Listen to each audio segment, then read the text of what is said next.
Welcome back to PHP Fundamentals. My name is Jeffrey Way, and I'm your host for this course. Now, in the last few lessons, we took a look at PDO, and we specifically reviewed the process of using the query method, and then we also took a look at using prepared statements so that we can prepare a query, and then at a future point, bind values to that query, which protects us against SQL injection. But in those last two lessons, we were mostly just taking a look at the functions and how to use it. In this lesson, though, we're actually going to mold all of that into some useful functions that we can reuse in our projects. So let's get started. We have a new directory within our sandbox called Organizing PDO, and I'm going to create my first file, and I will save it as functions.php. So the first thing is I'll hide the sidebar and we will create our first function. We haven't yet discussed classes, which is something that we would want to consider. So for now, let's keep it simple and work with functions. Our first function is going to be called connect. And this is the function that is responsible for connecting us to our database. So we know that our connect function is probably going to require some configuration options. So for now, let's just store it up here, or we could create a config file. Anything will do.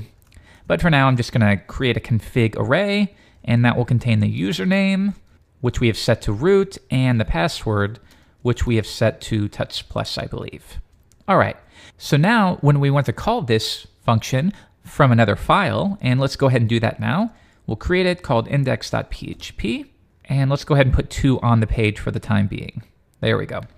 All right, so now when we want to call this function, we would want to say something like, if we could connect to our database, and we'll pass in those configuration options, then do something. Otherwise, we need some way to tell the user we couldn't connect to the database. So for now, let's just echo could not connect to the DB. So notice how I'm charting out how I want to interact with our functions or our API, and this makes for a cleaner experience. If I know that I want to run connect like this, if we could connect, well, that means in some cases, false should be returned so that we can run the else statement. So that means in one condition, we will return the PDO connection. And in another case, if we could not connect, we will want to return false. Okay, so let's try this out. I'm going to begin with a try catch statement, and we'll catch exception E. And in that case, all we're going to do is return false. If there was some problem connecting to our database, we just want to return false. Good.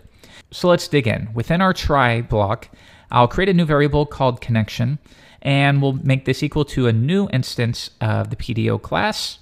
And now I need to pass in my connection string. So it's a MySQL driver, and the host is localhost, and the DB name is practice that we're working with here. Next, we need to give it our username and password, and let's go back to 1UP for now. The username will be config username, and the password to the DB is config password, like so. Okay, so we've created a new connection to the database. Next, I want to make sure I set the error mode correctly, and we learned this in the previous lesson. We can run set attribute, PDO error mode, and that'll be equal to error mode exception is what we want. So now we've made that connection. The next thing I want to do is simply return that from the function.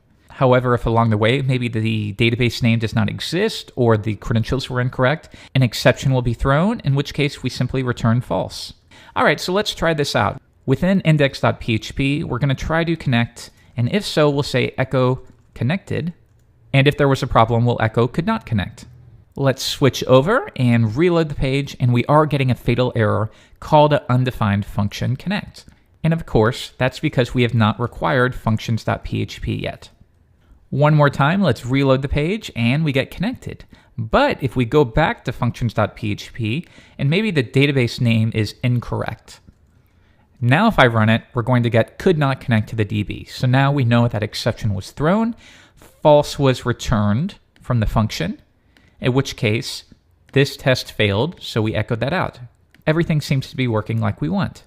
Next, we can set up some of our helper functions. So what I think would be really nice would be if I could do something like this. We could call a function and maybe call it get, which is a little bit arbitrary. Keep that in mind for now. But maybe I want to get all the rows from the users table. So what this would mean is within the practice database, we want to fetch all the rows from the users table. And if we switch over to MySQL, select star from users, we essentially want to return all 3 of those rows. All right, so let's write out how we want to interact with it. Ideally, I want to do this. User equals get users, and then maybe lower in our page, we could filter through them and display the applicable information on the page. Good. For now, though, I just want to print our users, and I'm going to expect something back. So let's try this out. We know it's going to fail, but we're slowly trying to take a different approach where we write how we want to interact with it, and then we write the code to make that work. And this would be the seeds for an approach called test-driven development, which we won't take a look in this course, but in a future course we will. Now we get call to undefined function get. All right, so that's our next step. Let's implement the get function. I'll do it right here. Function get, and that's going to require a table name. And now we can say result equals, and we're going to need that connection, aren't we? So within the connect function, we connect to the database, but when we call the get function, it needs to have a reference to that. So I will accept that as the second parameter. Then when I call get users, I can pass the connection, and we can just change this ever so slightly. So we'll say con equals connect. Then we'll say if there was a connection, then we will call the get function and we'll pass the connection as the second parameter. Now that's represented there, good. And now we will simply call the query function. We could use prepared statements here, but in this case, I'm thinking that the only time we will ever call this function is when we want to get rows from a particular table, and in that case, we always would be hard coding the values in. I can't imagine a case where the user would be providing that data. So in those cases, the query method is just fine. So here I will say select star from the table name. Now we could return that. So what I could do here is say return that right there. And let's see what would happen if we did that. Reload the page, and we are getting that. So let's see if we can filter through it for each users as user, print our user, reload the page, and yeah, we are getting those rows. So that does look good. But what if instead from index.php, I try to get a table that doesn't exist? Well, in that case, watch what happens.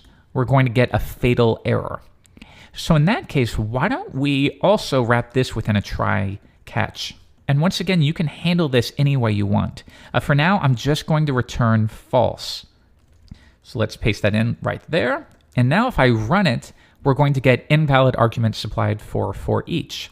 And that's because, of course, we're trying to filter over an array, but users is equal to false. And we can prove that by running var dump users. And notice we're getting a Boolean false. So that would mean once we get the users, we could say, if we do have users to work with, in that case, filter through them and do whatever you need to on the page. So now we don't get anything.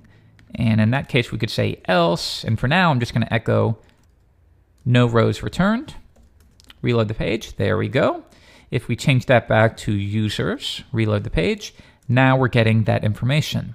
So that seems okay, but let's try something else out. Let's create a new table. So create table, and I'm just going to call it delete me because it's just a test table. And within it, let's just have an ID field. Okay, so when I select star from delete me, as we would expect, nothing is returned. Okay, so let's come back and try to get delete me. Now, if I reload the page, we're not going to get anything at all. And that's because what we're doing here is we're expecting no rows to be returned. But what's happening here is users, this test will be true. Because what we're doing here is we are running that query, and the query is running successfully. The only thing is that no rows are being returned. So let's do this instead. Let's store the results within a variable called result, and then maybe we can return a quick test. And I'll say, see if the row count is greater than 0. And row count is going to return the number of rows that were affected. So with a select query, that's going to return the number of rows that were returned. If it's an update query, that's going to let you know if it's 1, that means 1 row was updated. So in this case, I want to make sure that we received at least 1 row. And I'm going to use the ternary operator here. So if that's the case, let's return the result. Otherwise, I'm going to return false in that case. That should do the trick. And of course, row count is actually a function. So now if I run it again, yeah, now we're getting no rows returned. because before this, the only way false would be returned would be if an exception was raised, such as we couldn't connect to the database or the table name does not exist. But we also needed to run a test to make sure that at least one or more rows were returned. So now we have this helpful API. We can connect to a database. We can attempt to get all rows from a table using the helpful get function. We can filter through them like so and get all of our rows. So this is very helpful. Let's make this a bit more real world right now. So let's paste in some HTML, and I'll make sure I paste that at the top like so. And of course, add a doc type. All right, so now we have our connection, and we'll say if there was a connection, we will grab the users, and I'll take all of this right here and paste it within the body, because this is where we would want to display that information. So now at the top, all we're doing is we're connecting, and you would probably want to store this within your controller, but I'm going to put it all on one page just for now and just for readability's sake. So we require the functions. We connect to the database. If we could connect to it successfully, we're going to grab all the rows from the users table and store it within this variable users, and that should be fine for now. I can even get rid of this else statement. Or what you could do is die. Maybe if your project depends on that database connection and you don't want to do anything else, if you could not connect, you could say die, could not connect. It just depends on what you need for your project. So assuming we get to this point, we did make a connection and we have tried to retrieve rows from the users table. So now we just say, if we do have rows to work with, then filter through them. And for each one, why don't we echo a list item? And within it, we'll get the username like that. Okay, let's try that out. Reload the page, and now we do have a list of all the users within our table. However, if we change that, and maybe we want to get from that delete me table, nope, no rows returned. Or if we misspelled it or we made a mistake, yeah, now we still get no rows returned. Good. But what about situations where we need to be a little more specific? The get function is very helpful, but it's also limiting at the same time, because all it's for is for retrieving rows from a table. What if we need to specify maybe where the ID equals 2, or maybe where they all begin with a certain letter? In that case, we should also implement a helper function called query. So we will create this function query, and as we've been doing before, let's figure out how we want to interact with it. I'm going to leave this file like it is, and I'll create a new file called index2.php. That way you have two references. And now within here, let's add our snippet. We will require functions.php. And as we did before, let's try to connect to the database. So connect, pass in the config, and we'll say if connection. In that case, we want to run our query function, and we'll say select star from the users table where the ID equals, and let's just find one. Select star from users, and we want to grab the Amy Doe, so the ID is 25. So let's hard code that in for the time being. So now when I execute this query function, I expect the results to be returned, and I should be able to filter through those rows as we've done before. So within our body, for now, let's print our rows.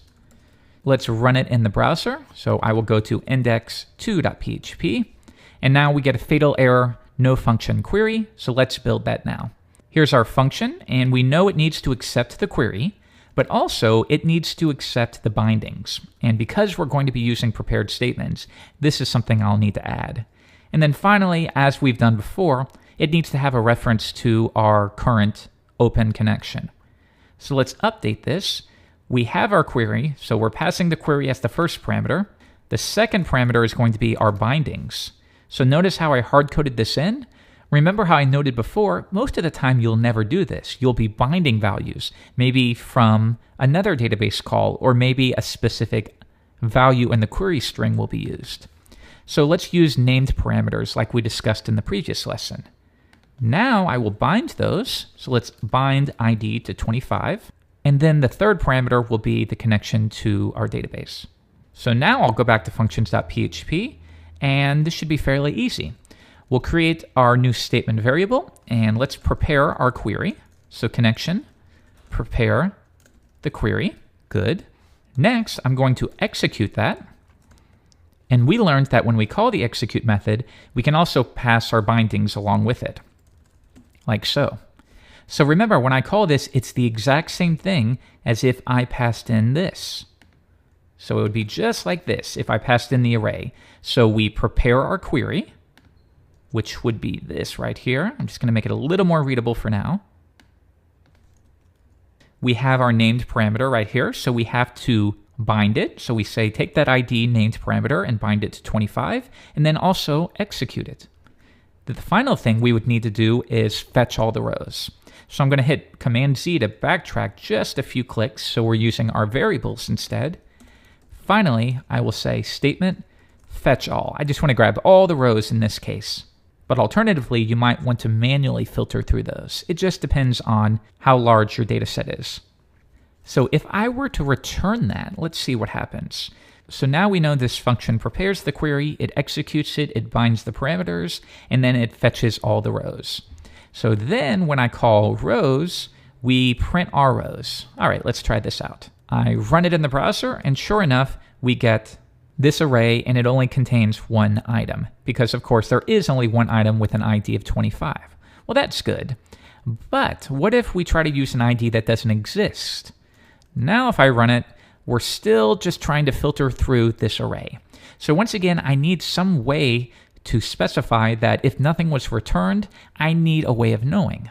So how about we do this? Back to functions.php, and now we will say we'll store that within a variable called results. And then I will return results. In that case, return the results, otherwise return false. This time, if there are no results, we return false. That way, right here, within PHP, I can say, if we do have some rows, then print our rows, otherwise do whatever you want. Otherwise, echo no rows returned. Come back, reload the page, there we go, no rows returned. Change it back to one that we know exists, and in that case, we do get the information. So maybe we want this to be more dynamic. Maybe this page would represent a user profile, and maybe we want to specify that the ID of the user we want to grab is 25. So then our PHP should take that ID, grab the necessary row from the database, and present the information on the page. Okay, well, we have the structure in place. This is pretty easy now. All we have to do is, rather than hard coding 25, we could say get ID. And we can also cast that to an integer. All right, so now, one more time, I reload the page and we get the same thing, but now we're grabbing it from the query string. So if we change it to 26, now we're getting Bobby Doe. And if I change it once more time to 27, now we are retrieving information from Cliff. But what if we have something like this? We have gibberish. Okay, we get no rows returned. And what if there is no query string at all? In that case, we do have a problem. We get undefined index ID. Now the problem is, of course, that we're trying to get this item within the get superglobal, but it doesn't exist. So why don't we try this? We will say ID equals is set get ID, and we'll say if that's the case, then we'll grab that. Otherwise, we will set it to 1, or we could even maybe redirect the user to a different page. You can do whatever we want in this case. For now, I'm just going to set it to a default ID of 1, or maybe even set it to 25, only because I know that exists in the database.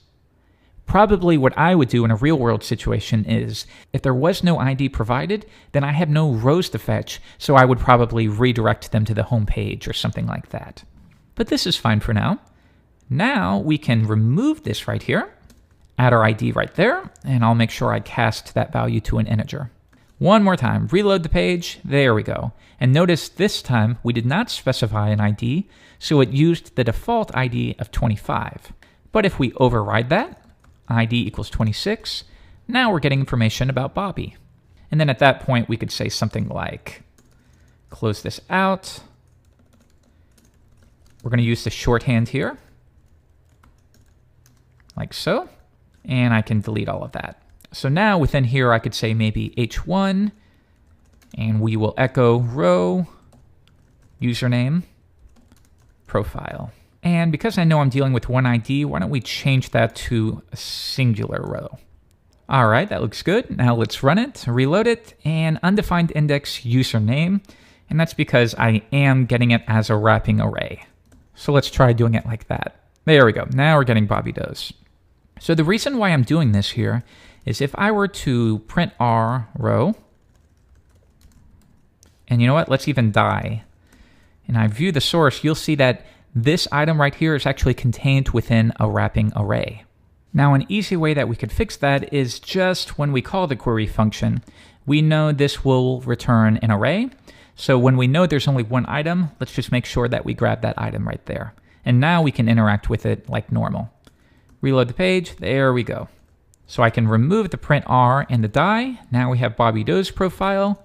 There's Amy Doe, and then there's Cliff Doe's profile. So I'm going to stop it right there for this lesson, but there are some things we need to think about. If I come back, what we have looks pretty good. This would be within our controller. This would be within our view file. It's fairly simple, right? If there is a row, then echo out the information about the user. And if there is not a row, we could say else, no user, or you could redirect. So let's try that out. 29. Yeah, now we get no user. So yeah, in this case, it just becomes preference. Do you want to say no user? Do you want to automatically redirect them? Because they obviously don't have enough information to display that record. So there's 25, 26. But if we go to 30, yeah, now we get no user. So again, this looks good, but if we go back to our functions file, I want you to think about a couple things. First, yes, we do have these helper functions, connect, query, get, but they're not connected in any way. The only way they're connected is in that they're in the same file. But once you have a big project and you have dozens of functions, your file will become more difficult to interact with. So that's the first thing I'm thinking is, it would be nice if I could create some better connection for these functions. So I know that, for instance, when I run query, that this is actually related to querying the database rather than querying some web service or an API. And the same thing with get. When we are not thinking about it in the context of a database, get could be anything. Maybe that could be a shortcut for getting a specific file, like an alias for file get contents. So yeah, I need a way to group these together. And second, because we're not using a class here and we're not using namespacing either, which we'll learn about in the next lesson, think about how likely it is that at some point in your project, whether by your own hand or via a third-party plugin or list of functions, it's very possible that query will exist somewhere else. Now, what do you think will happen when at two different places in your project, you have functions named query? Well, as you would expect, a lot can happen. Your code can easily break because when you expect it to run this function, now it's actually running some query function from a third-party tool or a different file you wrote when you forgot that you had already written this function. So there's a couple ways to fix this. The first way would be to use a very specific naming pattern. So for example, if all of these functions were related to your database, then you could say something like my app db query. This one would be my app db get. Now the advantage to this is, yes, it's longer and more difficult to remember, but the likelihood that anyone else will name your function in this way is extremely low, because this is sort of, a long time ago, how we compensated for the fact that PHP does not have namespacing. We kind of created it on our own. So we could say, here's our root namespace, here's our database subnamespace, and then here's our function within it. But these days, there are better ways. So the other two options would be to implement namespacing, official namespacing, which I will show you in the next lesson. And then the final way would be to actually use a class, which we have not yet looked at in this course, but that would be the way that you would likely do it. You would create a class, you would add your related methods, and then you would create a new instance of that class. So we will look at that in the future, but in the next lesson, I want to show you the namespacing route. I'll see you then.